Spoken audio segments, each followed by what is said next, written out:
प्रभु यीशु मसीह के मधुर और पवित्र नाम में आपको मेरा प्यार भरा सलाम स्वीकार हो।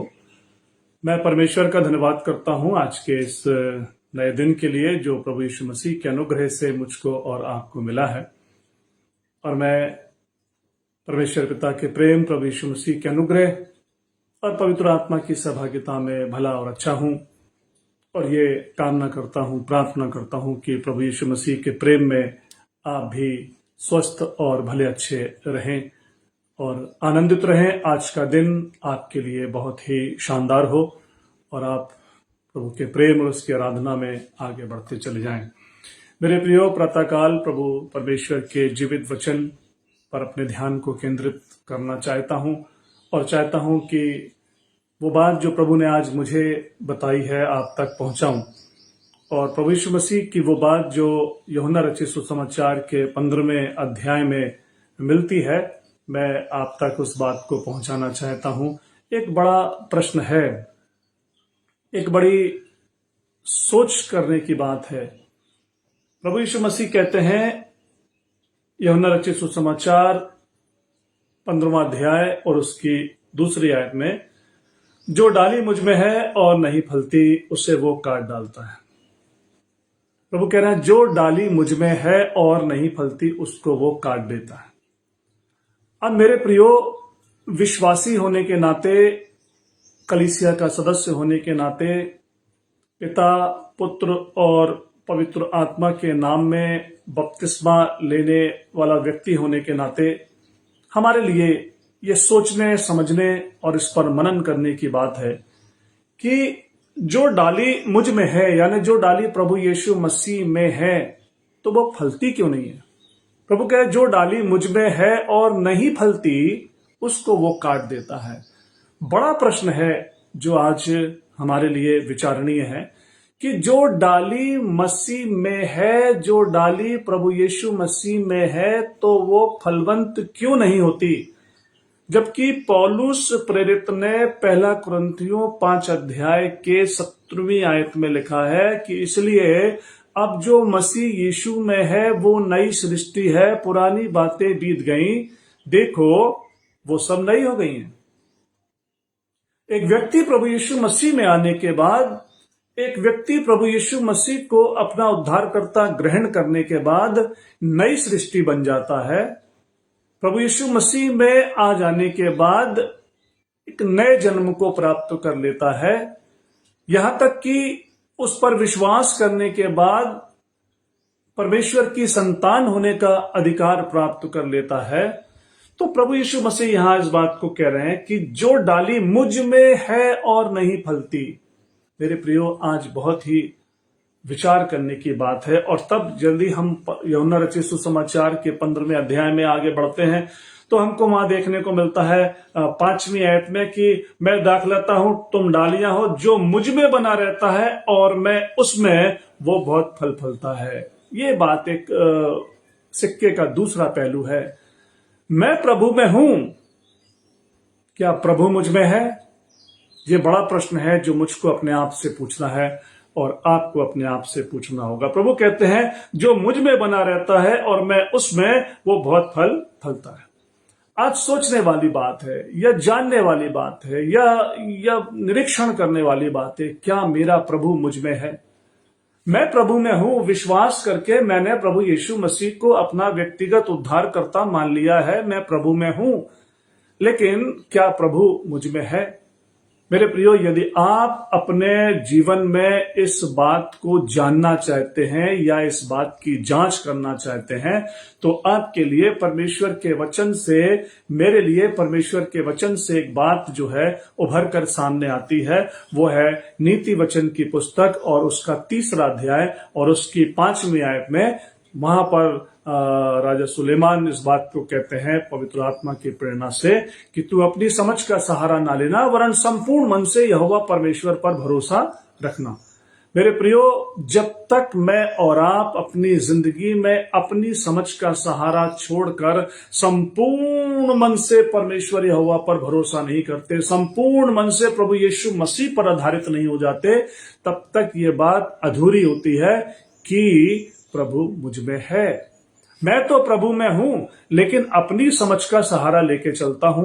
मैं तो प्रभु में आ गया हूं, मैंने तो विश्वास कर लिया है, मैंने तो बपतिस्मा ले लिया है, मैं तो कलीसिया का सदस्य हूं, मैं तो प्रचार का काम करता हूं, मैं तो सेवा का काम करता हूं, मैं दसवांश देता हूं, सप्ताह में 2 बार उपवास रखता हूं और बहुतों के समान मैं नहीं हूं।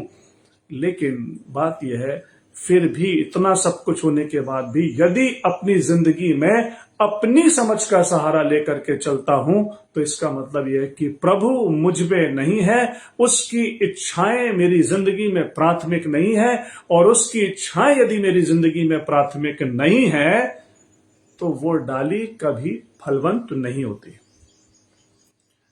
प्रभु यीशु मसीह ने मत्ती रचित सुसमाचार में इस बात को कहा है कि वो ही स्वर्गीय राज में प्रवेश करेंगे जो मेरे पिता की इच्छा पर चलते हैं, अर्थात जो अपनी समझ का सहारा नहीं लेते, जो संपूर्ण मन से यहोवा परमेश्वर पर भरोसा रखते हैं, जो संपूर्ण मन से प्रभु यीशु मसीह को अपना उद्धारकर्ता मानकर अपने जीवन के सर्वस्व पर उसको अधिकार सौंप देते हैं, उसके अधीन हो जाते हैं, उसके सामने नतमस्तक हो जाते हैं, उसको अपनी जिंदगी के सारे फैसले करने देते हैं। 7वीं आयत में लिखा है, यदि तुम मुझ में बने रहो और मेरा वचन तुम में बना रहे। मैं प्रभु में होता हूं, लेकिन क्या प्रभु का वचन मेरे अंदर है? मेरे प्रियो, हम सब इस बात को जानते हैं कि परमेश्वर ने अपने वचन को अपने बड़े नाम से अधिक महत्व दिया है। परमेश्वर का वचन सर्वोपरि है। परमेश्वर का वचन जो आदि में था, परमेश्वर का वचन जो देहधारी करके हमारे बीच में आया, परमेश्वर उसको प्राथमिकता देता है। और प्रभु यीशु मसीह कहते हैं, यदि तुम मुझ में बने रहो और मेरा वचन तुम में बना रहे, तब जो चाहो मांगो वो तुम्हारे लिए हो जाएगा, तब तुम्हारी मनोकामनाएं पूरी हो जाएंगी। मेरे प्रियो, प्रभु यीशु मसीह मेरा परमेश्वर पिता अपने अनुग्रह में, अपनी कृपा में हमें बहुत कुछ देता है। बहुत सी भौतिक आशीषों से प्रभु हमको भरपूर कर देता है। बहुत सी भौतिक आशीषों से प्रभु हमको संपन्न कर देता है, और बहुत बार वचन के ज्ञान से संपन्न हम हो जाते हैं। बहुत बार परमेश्वर की सेवा में हम लिप्त हो जाते हैं, बहुत बार परमेश्वर के कार्यों में हम लिप्त हो जाते हैं। लेकिन इसके साथ सिक्के का जो दूसरा पहलू है, वो मुझको आज देखना है और आपको देखना है कि क्या सचमुच में प्रभु यीशु मसीह की इच्छाएं मेरी जिंदगी में प्राथमिक है? क्या उसका वचन मुझ में है? जो डाली मुझ में है और नहीं फलती, तो फिर से वही बात दोहराऊंगा कि क्यों नहीं फलती? क्योंकि डाली तो प्रभु में है, लेकिन उस तने का रस उस डाली में वैसा नहीं है जैसा प्रभु चाहता है। क्या आज मेरी जिंदगी में मेरा प्रभु प्राथमिक है? ये बड़ा व्यक्तिगत प्रश्न है जो मुझको आप अपने आप से पूछना है। प्रभु अपनी आज्ञाओं को प्राथमिकता देते हैं, प्रभु अपनी इच्छाओं को प्राथमिकता देते हैं। यदि 10वें आयत में लिखा है, यदि तुम मेरी आज्ञाओं को मानोगे तो मेरे प्रेम में बने रहोगे, जैसा मैंने अपने पिता की आज्ञाओं को माना है और उसके प्रेम में बना रहता हूं। बहुत बार हम प्रभु की इच्छाओं को और आज्ञाओं को अपनी जिंदगी में टाल देते हैं, क्योंकि हम अपनी समझ का सहारा लेकर के चलते हैं। बहुत बार हम किसी कार्य को करने का निर्णय लेते हैं ये सोच करके कि जब मैं इस कार्य को पूरा कर लूंगा तो मेरी प्रशंसा होगी, जब मैं इस कार्य को एक अंजाम तक पहुंचा दूंगा तो लोग कहेंगे कि वाह, you have done very well. मेरे प्रियो, ये इच्छाएं जो हैं उस डाली को फलने नहीं देती जो प्रभु में है। आज मेरे लिए और आपके लिए ये चुनौती की बात है। आज हर विश्वासी के लिए, हर उस व्यक्ति के लिए जो मसीह में है, ये चुनौती की बात है, ये चेतावनी की बात है कि हम अपने आप को परखें, क्या सचमुच में प्रभु मेरे अंदर है? मैं एक छोटा सा उदाहरण देता हूं आपको कि जब एक लड़की विवाह करके अपने ससुराल में जाती है तो वो ससुराल में तो प्रवेश कर लेती है, ससुराल में तो वो चली जाती है, लेकिन क्या ससुराल के समस्त नियम, कायदे, कानून ससुराल के लोगों को अपने अंदर बसने देती है?